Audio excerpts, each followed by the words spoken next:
All right, let's continue on.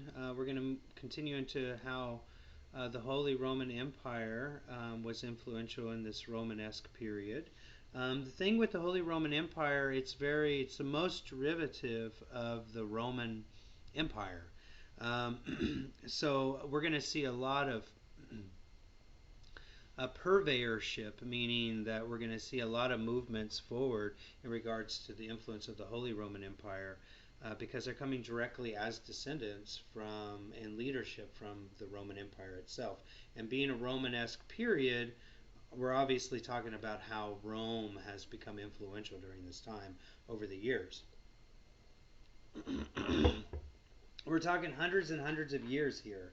So the Romanesque Europe is going to happen, the main beginnings with France and Spain and the Holy Roman Empire around 1000 to 1100 CE. And then the latter sections that we're going to see whenever it comes to England and Normandy in particular is going to happen later at around 1100 to 1200 CE. So this is a period where the Roman Empire fell, almost 1,000 years after this, but they're going back and bringing back some of these stylistic concepts from the Roman Empire and reinventing them. Now, when we say Roman Empire, remember, we're not just talking about Rome, Italy. We're talking about the whole influential expansion of the Roman Empire. So that means, like in the last video, we're also talking about what was happening to the Far East in Constantinople, or what is present-day Istanbul, because of Constantine, as the Roman Emperor, moved the central governance of Rome over to closer to Jerusalem in present-day Istanbul, Turkey. So everything that was happening in that Byzantine period, everything that was happening, that segue and transition from the High Roman Empire to the Byzantine, is called late antiquity, and all of those things are governed by the Roman Empire. Right? Not until it actually fell and the different kingdoms developed during the medieval period in Europe that we talked about in chapter 11. That is where things start to change, break down. The Roman Empire really doesn't have any really much more influence at all, except for the Holy Roman Empire. And then now during this Romanesque period, it's being revitalized, okay? Like directly revitalized. Not indirectly, but directly. So the Holy Roman Empire, what it did during this time, around 1000 to, let's say, 1200 CE, is they led in the way in building large. And the reason they led the way in building large is because they remembered, oh yeah, we came up with the idea of concrete.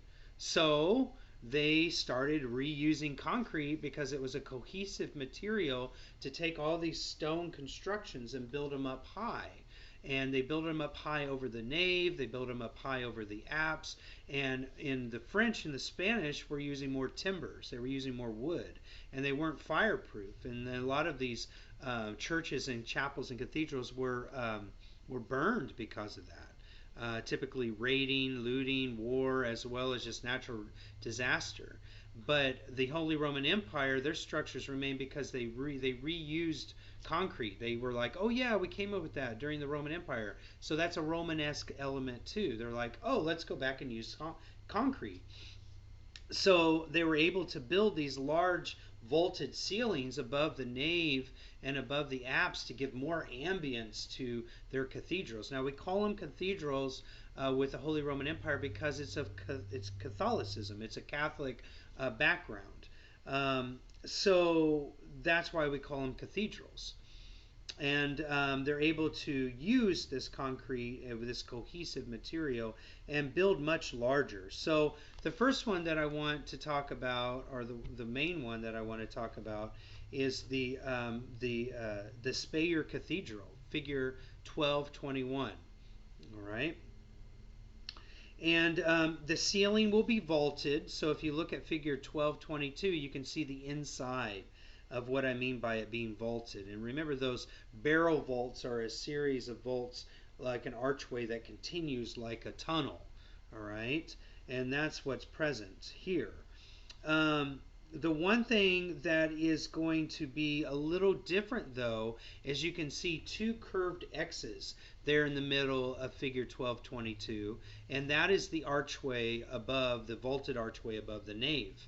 And you can see where the two lines that are curved intersect to create this bent X. That's called a groin vault, and that's a technique that the Romans originally used. And they're bringing this groin vault system back into play. Again, they're only able to do this because they started reusing concrete again, something that wasn't used during the Middle Ages, during that early medieval Europe period that we just talked about in chapter 11. So it's coming back. So that is the main Romanesque element to the buildings and these cathedrals that we're going to see during this Holy Roman Empire time. All right. So figure 1221 and 1222 are what you're going to need to know in regards to how they started using this concrete as a mortar, so to speak, to allow themselves to be able to create these groin vaults techniques again. All right. So they're bringing all these different vaulting systems back because it originated with the Roman Empire. They also were very inventive whenever it came to their religious writings. And I want you to look at figure 1225. And this is a Hildegard with Scavius writings. All right. And what was really interesting about this is the sheer disproportionate nature and showing the importance of Hildegard and her visions, her visionary visions. And you can see that there's a lot of symbolism played out here. She's very large within the structure of the cathedral. If she would stand up, she would break the borders of the architecture. So that disproportionate element is very symbolic to her importance. That she is equally important as the structure in the cathedral and the architecture of that cathedral. She's equally important because her visions were to show what humans' placement is, in the universe. And that's really what her vision's about. And if you look at the little kind of fiery horns like coming off the top of her head, that's her vision. That's her visionary symbolism, showing that she is seeing something coming from the heavens. And then she writes it down, inscribes it down, and then she transfers that over to the monk that is with her. And so there's multiple levels of kind of transcribing this vision and having it available for others to know about. She also has this regal color. She has that purple color, which shows that her connection to divinity, right? We've already talked about whenever we see gold, whenever we see purple, it's an element of connection to divine regality. So that was a very Byzantinum decision, which was originally part of the Roman Empire. So again, that's a very Romanesque element as well, using those colors that we saw in the mosaics. Let's see what else we have here. And so the flames were the vision that are coming from her eyes.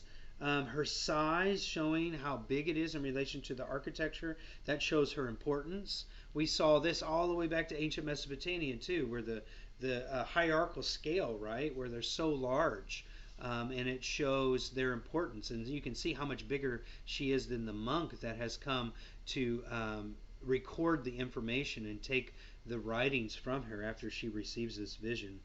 It also shows how things were written and then recopied with the monk. The monk's name is Volmar, Domar, the monk.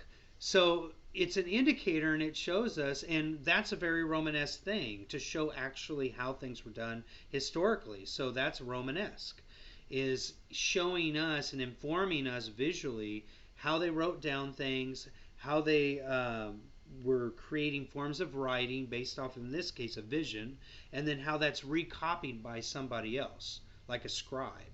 All right, so she scribes the information and then it's transcribed by the monk. Right? So that's a very historical element as well. Um, so we talked about the architecture of the Holy Roman Empire with the Speyer Cathedral.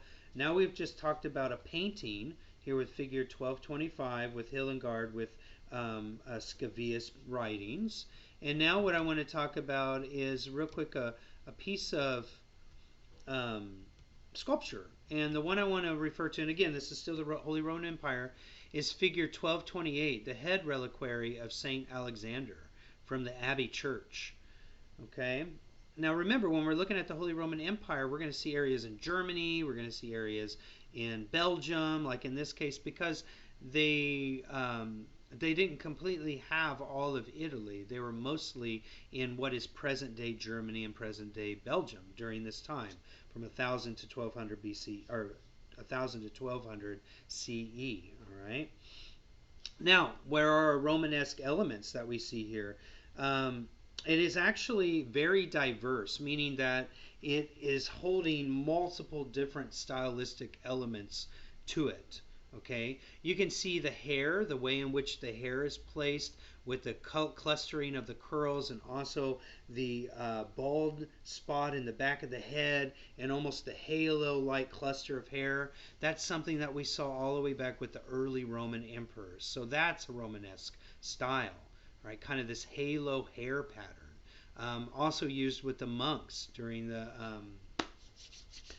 for worshiping with when it comes to Christianity. So that's an element of that Romanesque style coming from some of these Roman emperors that ultimately converted over to Christianity. Let's see. And the reason we believe, and then let me talk about some more of the diversities. The other is the little icon paintings that you see on the bottom of the reliquary. Very Byzantinum, very Eastern Roman Empire, okay, under Constantine, and then right after Constantine. So those are very important elements of that icon paintery, okay. Also the sculptural elements for the footing, holding up the reliquary, elevating it off the ground. That's something that's very Romanesque. Also, the head itself, in the way with the wide eyes and the features gazing forward, something that we saw with the colossal head of Constantine, all the way back to some of the verism stare that we saw in the gaze of the Roman Empire, Roman emperors, dating all the way back to the early and Republic period of the Roman Empire. So all of these are very diverse stylistic techniques that are all amalgamated here in the head reliquary of St. Alexander. And the reason why we believe that it's so diverse in the collection, from Turkey all the way to eastern France and central France, just before we get into Spain, all these different styles from the Roman Empire, is because of pilgrimages. And with pilgrimages of folks coming from all different areas of this Western world to go to these cathedrals and these abbeys and these churches to see these reliquaries, because this is a reliquary itself. So this is where relics would be placed from very important folks within Christianity, in this case, St. Alexander. All these pilgrims would come and see these reliquaries, and they would bring all of these diverse concepts from, again, Turkey all the way to France, and then all the way northern Europe, and then down into Italy, and also northern Africa in some cases in Egypt. So all of this is kind of coalescing here during the Holy Roman Empire of the Romanesque period. So again, it shows worldly travels and styles, and that's why we see so many different stylistic features on this. So again, the paintings are very Byzantinum in style, so the icon paintings, so those iconophile paintings, meaning that we're pro painting icons, we're not against painting icons, is called iconoclast. Oh, and also the dragon feet. Those are dragon feet down there on the bottom, which is a very Anglo-Saxon thing. So that's something that was very derivative in the last chapter, chapter 11, the use of these kind of hybrid and abstract figures. And then the head reflects idealized Augustus and Constantine. So it looks like two of the Roman empires. So again, emperors. So again, the Romanesque feature.